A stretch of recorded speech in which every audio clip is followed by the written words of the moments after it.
What if the very things we wear are not just fashion, but weapons formed against us in the spirit? What if beauty, as the world knows it, is a trap designed in hell itself?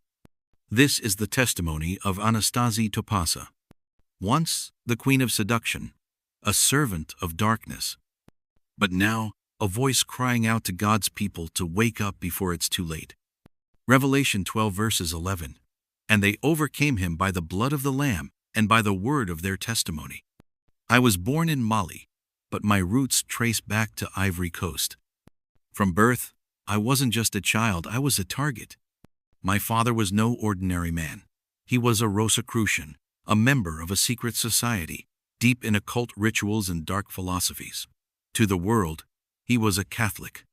But in the hidden realm, he was an architect of spiritual destruction. At just 8 years old, I was taken through a ritual of death. I was handed over to the spirit of the grave. That's when my life stopped being my own. From that moment, I was no longer Anastasia. I became the queen of seduction, wife of Satan, daughter of the queen of heaven. The world of darkness embraced me, empowered me, and weaponized me. You may think the devil's war is against bars, clubs, or politicians, but no, his target is the Church of Jesus Christ, and I was his weapon. My assignment? Not to corrupt the world, it was already fallen. My focus was the churches that preached holiness, righteousness, sanctification. Churches that didn't teach purity were already conquered. I stood at altars, accusing believers before God, using the very Bible against them. The devil gave me a Bible. Yes, a physical Bible. But it wasn't holy, it carried demonic power. Its aroma changed based on the devil's mood. When Satan was angry, it smelled of death. When he was pleased, it reeked of seduction. Every believer has a foundation.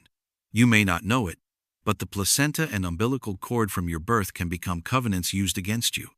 Many people are bound because their placentas were taken to witches, buried in evil soil, or offered in blood rituals. I used these doors to access their lives. I didn't need to attack from outside. I had legal right through spiritual covenants, and I used that right to destroy ministries, families, and destinies. What you wear matters. In the spirit realm, I helped design bras with silicone, underwear with sponge. They weren't just physical enhancements. They were containers of demonic liquids designed to cause cancer, vanity, and spiritual corruption. Those round, lifted breasts you admire, that enlarged backside? It's not beauty, it's a trap. Trying to correct your body is telling God, you made a mistake. But God doesn't make mistakes. Mothers, when you dress your little daughters in jewelry and makeup, you're not just decorating them, you're dedicating them. You're offering them to the queen of seduction. The devil uses these things as contact points. Earrings, snakes, chains, spiritual ropes, makeup, a mask used by spirits to gain control. Even wigs are designed in the marine kingdom, with real hair from altars, sometimes soaked in human blood. I wasn't fighting outside the church, I was in it. When women came in wearing seductive clothing, I came in with them. I would cause distraction, lust, and even spiritual sleep. And when I couldn't enter through fashion, I would accuse them at the altar. Where is her head covering? I would cry. She has no mark of authority. Her prayer cannot be accepted. You may think this is legalism, but in the spirit world, everything is about order, law, and legality. The end-time weapon of Satan is not a bomb. It is a woman. But not just any woman, a woman used in ignorance, vanity, or pride. Ecclesiastes 7 verses 26 says, I find more bitter than death the woman whose heart is snares and nets. Women who adorn themselves with seduction unknowingly become Satan's agents. They wear church hats designed by the devil himself, not veils, but flowered crowns of serpents. These hats are cameras, vipers, and portals, scarves designed with the spirit of anger. Wigs soaked in rituals, even hair dye, manufactured with human blood. In the courts of heaven, there are laws, spiritual protocols that govern access, and the devil knows them well. When a woman prays or prophesies without a covering, it isn't about tradition. It's about spiritual authority. 1 Corinthians 11 verses 10 says, "A woman ought to have a sign of authority on her head, because of the angels." When the angels of God came to collect prayers, I stood there accusing. "Where is her veil?" I would ask. "She has no authority. You cannot accept her offering." And when women did cover, I sent demonic discomfort, itching, heat, and distraction to make them remove it. When the veil began returning to the church, Satan called an emergency meeting in the marine kingdom. The result? A counterfeit covering church hats. These flowered, elegant hats became widespread. But they were not veils. They were demonic decoys. Inside each hat was a snake, a camera, a portal, made from materials soaked in human sacrifice. They gave demons access to churches and women's minds. Do you think the fashion industry is earthly? Let me reveal the truth. There is a spiritual manufacturing empire far more advanced than anything on earth. I was there. Satan's factories produce wigs soaked in rituals, scarves programmed with anger, church hats built with human skin, hair dye made with human blood. Each item carries spiritual signatures, legal access points, and monitoring systems. When you wear them, you're wearing spiritual technology. And these gadgets aren't meant to beautify you, they're designed to trap your soul. The hair of the queen of seduction touches the floor in the spirit world. When she screams, the hair transforms into snakes. I distributed these spiritual hairs across the earth. Wigs and weaves from India, from temples, from sacrifices, were programmed to bind, torment, and possess. When you wear these wigs, you're wearing chains. You become a walking altar. Even braids. In hell, insects and millipedes devoured me through the braids I once wore while serving Satan. The spiritual realm is literal. When I saw women or men exposing their bodies, sleeveless tops, miniskirts above the knee, tight clothing showing curves, see-through dresses, low-back garments, men in sleeveless shirts and shorts, I didn't just accuse them, I coupled with them. My spirit left my body, and I entered theirs. Yes, spiritual sex. Right there, in church, during worship, in private homes. And after this coupling, a seed was planted, a desire for lust, an attraction to immorality, even to incest.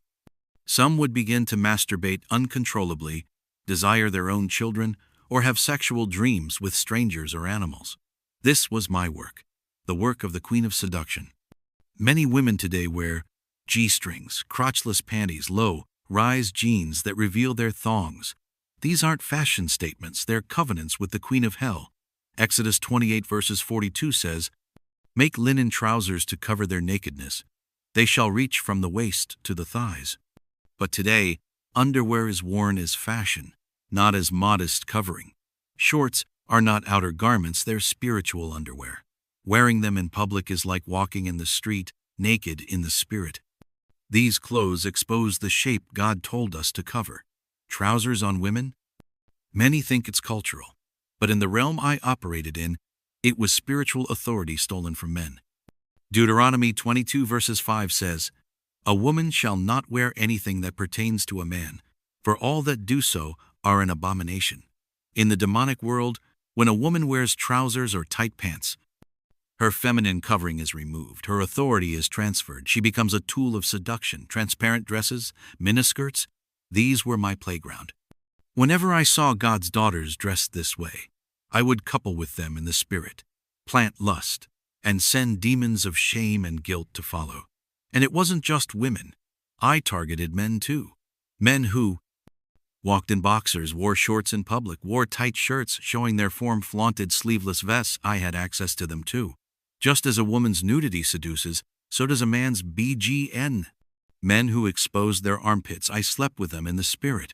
And after the coupling, they'd start experiencing lust attacks, confusion in marriage, struggles with same-sex attraction, unexplained spiritual attacks. You may say, this is extreme. This is legalism. God sees the heart. But friend, I was in the inner courts of hell. I know what we did. And I know what gave us access. The devil is a legalist. He doesn't break laws. He waits for you to open the door. When God's people dress immodestly, they are making spiritual declarations. I reject God's design. I choose to please man. I invite spirits of seduction. and those declarations are binding in the spiritual realm. Today, I am no longer the queen of seduction. I have surrendered to the King of glory. I speak not to condemn, but to warn.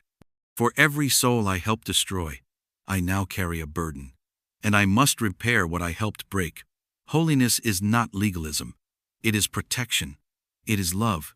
It is war. Church, wake up. You are not just a worshiper, you are a soldier. Take back your authority. Cover your head. Cover your body. Break family covenants. Destroy vanity and pride. Teach your children holiness, because the battle is real, and your clothes are not neutral.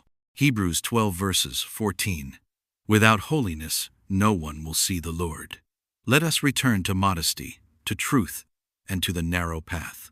I am Anastasia Topasa, once a seductress for hell, now a servant of the Most High God. May God open your eyes, and may you never again be ignorant of the devices of the devil. To be continued in Part 2.